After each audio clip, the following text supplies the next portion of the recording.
everyone. Tony Herbert here, Mayor of the City of Warrnambool. We're just the three of us are out here at Walsh Road intersection at the moment, Walsh Road and Raglan Parade, and I'm here with Kate McGuinness from Council and Don Allen from Council as well.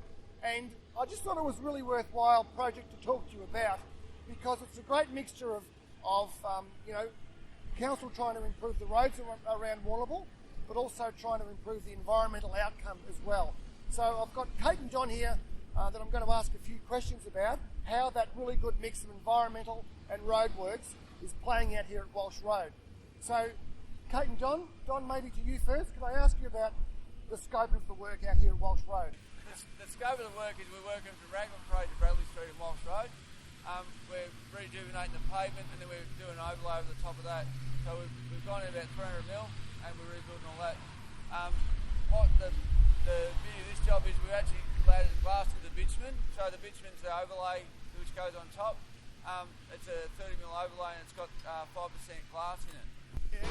Thanks, Don, for that bit of technical analysis of the job. But Kate, why is this job a little bit different to other jobs, and one of the reasons why we're here to tell our residents about something about the environmental impacts of this job out here at Walsh Road?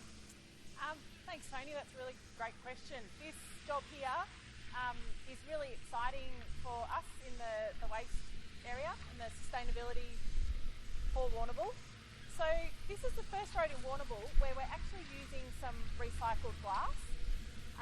We're moving away from take, make, dispose to more of a circular economy.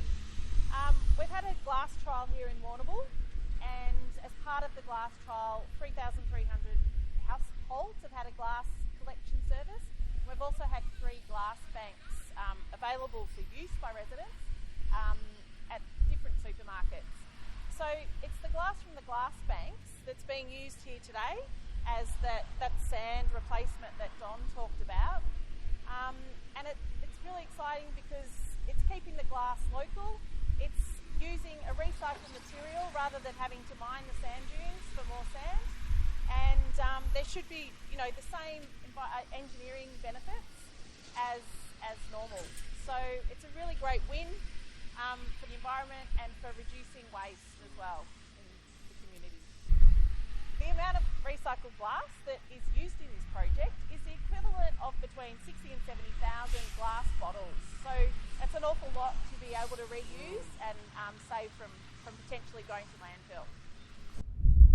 Thanks, Kate. Yeah, I agree. It's an absolutely fantastic outcome that we are using the glass that we've collected from residents in Warrnambool into the road making. So, as you said, rather than using the sand in our sand dunes, we're using that recycled material. So it's a fantastic outcome. But Don, just interested, why did Council select this intersection as one to use this process? This intersection or section of road is probably one of the busiest sections of road in Warrnambool. It takes up to 9,500 vehicles a day, and it's predominantly a lot of those trucks, and also it's the only route to midfield that they can use for their A doubles, which are the 2 semi-trailers in one truck, so it takes a lot of load. So thanks, Don and Kate, for your information this morning. I would also like to thank some of the businesses out here at Walsh Road and Raglan Parade, in Coastal Tyres, the CFA, there's a laundrette, and especially the takeaway that have had to endure some business interruption during this time. So a big shout out to those businesses and encourage all Warrnambool residents to get out here and support them as well during this time.